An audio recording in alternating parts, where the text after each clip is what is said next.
Hello chess fans, this is Rick from Chess to Progress with number 12 in the series Viewers Games. This one is from the United States of America and it is Sam. Sam says, here is an online correspondence game I recently finished. I found it quite instructive compared to most of the games I play. I was black, playing with a rating of 1488 against my frequent opponent Pete, who has a rating of 1532. It was a short game, but still full of mistakes from both sides that I find many players with ratings of 1500 and below make. The time control was 1 day per move. Let's have a look. Pete is white and our viewer, our hero, Sam, is black. e4, c5, the Sicilian. Knight f3, d6, d4, c takes d4, knight takes d4, knight f6, attacking the pawn on e4, and Pete defends it with knight c3. a6, the Najdorf variation, bishop c4, Bobby Fischer's favorite move in this position, and here e6 is the most common move, going into the Scheveningen variation, but Sam plays e5, kicking the knight away from d4. Knight f5 is the most common move here, but Pete goes back to f3, which is also perfectly fine. Sam knows that you have to develop your pieces in the opening, so he plays a natural developing move, knight c6, but that is a mistake. You have to be careful also in the opening. Don't just develop your pieces without checking if there is not a trick in the position. Because here there is. Let's first look what Sam should have played. He should have played something like bishop e7, which is another developing move, and that one is perfectly fine.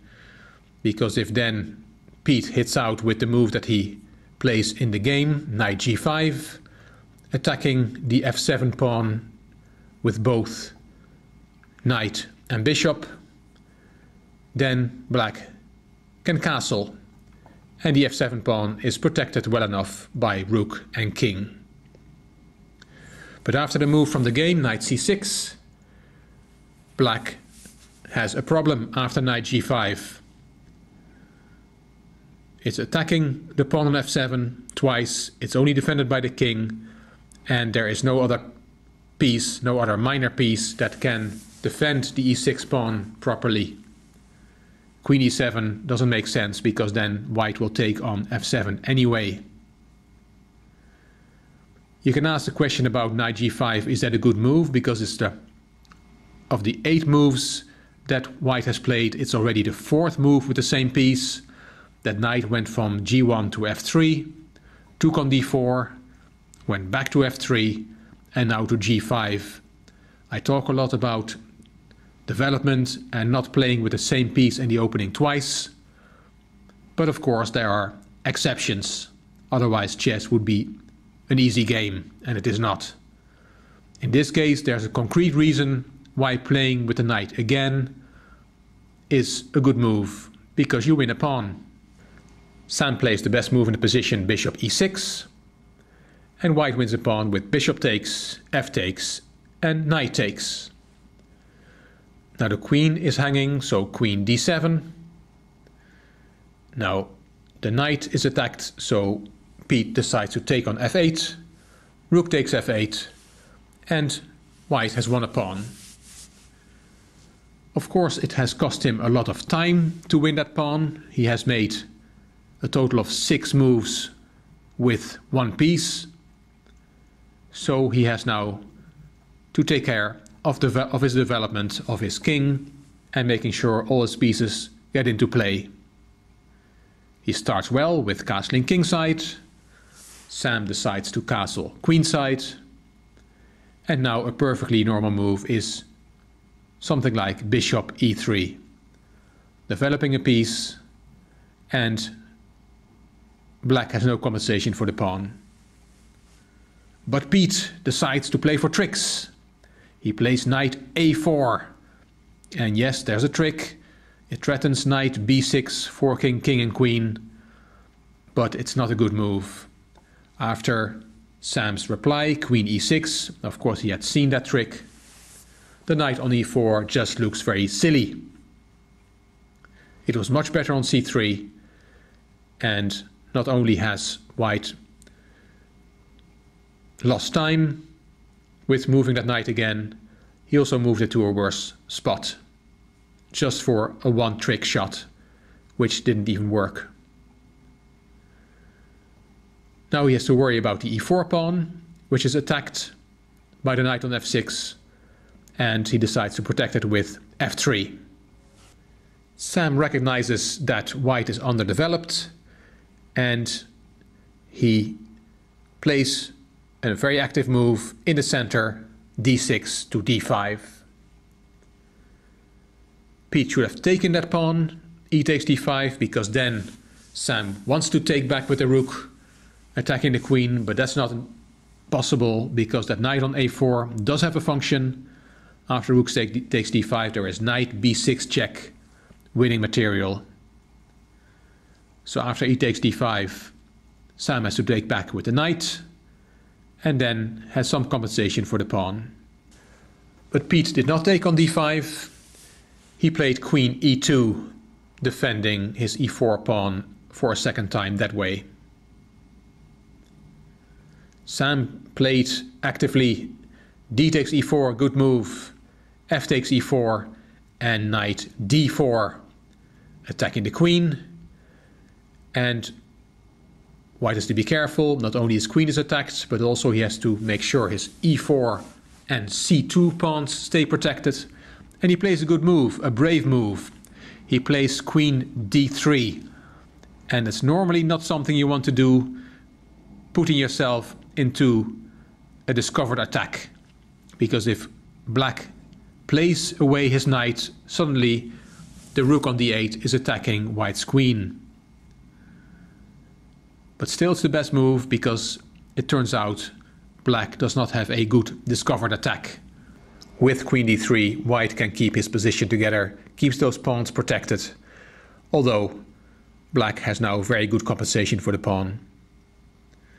Sam decides to play the discovered attack anyway. He played knight b5, and that's probably another learning point from this game.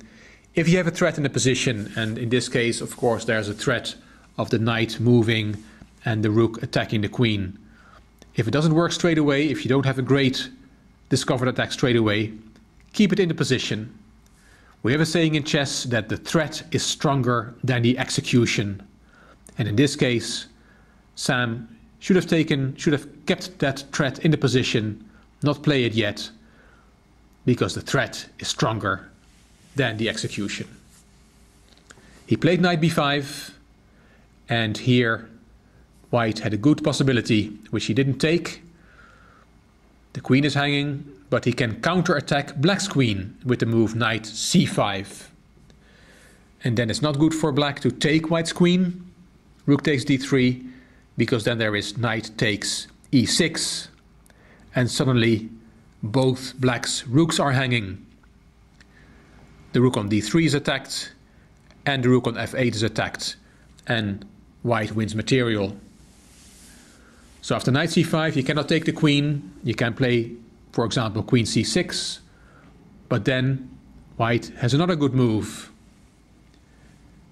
His queen is attacked, but he can play queen h3 with tempo, because it's check. And after king b8 there's another advantage of playing queen h3, because now white is covering the e6 square, and there is knight e6 forking both rooks. It gets complicated because black can take on c2, but this is good for white overall. Pete did not see that. He played queen g3, and he probably must have thought, if now black takes my pawn on e4, then I can take black's pawn on g7. It's just a pawn swap. It is actually what came on the board. Knight takes e4, queen takes g7, and now let's have a look at white's pieces. The knight is on the side of the board. The queen is on the other side, also out of play. The rook on a1 is still at home. The bishop on c1 is still at home. The only good piece white has is the rook on f1. His pieces are completely uncoordinated. And now let's look at black's pieces. They are all beautiful. The rooks have open files. The queen is centralized. The knight on e4 is of course very strong. And the knight on b5 can also very quickly come into an active position on d4. Yes, white is a pawn up, but black is winning here. And actually he already has a mating attack. Rook takes f1, trading that only active piece that white has. King takes, and after queen f5 check, it's checkmate. King e1, queen f2, checkmate. In this case there was a straight checkmate in the position, but even if that wasn't there, then white would be better anyway, because his pieces are so much better positioned and developed than white's pieces. So a good win from Sam. And what did we learn? Well, the two main points are: don't play for tricks. Don't play for one move tricks like white did here with knight a4 with that knight fork on b6. It only weakened his position, and you can give it a go when your opponent is in terrible time trouble. Then you can try and play for tricks, or if you're completely lost, then you have nothing to lose, so play for tricks by all means. But in a normal position like this, don't go for one move tricks, just hoping your opponent might fall for it. We call that hope chess, and hope chess is not good chess. The other point is, if you have a threat in the position but it's not working straight away, keep the threat in the position. The threat is stronger than the execution. Hope you enjoyed this video. If you did, please give it a thumbs up. Please subscribe to the Chess to Progress channel, and I'm looking forward to your comments. You also may want to check my Chess to Impress channel. The link is in the description box. This is Rick from Chess to Progress. Thank you very much for watching.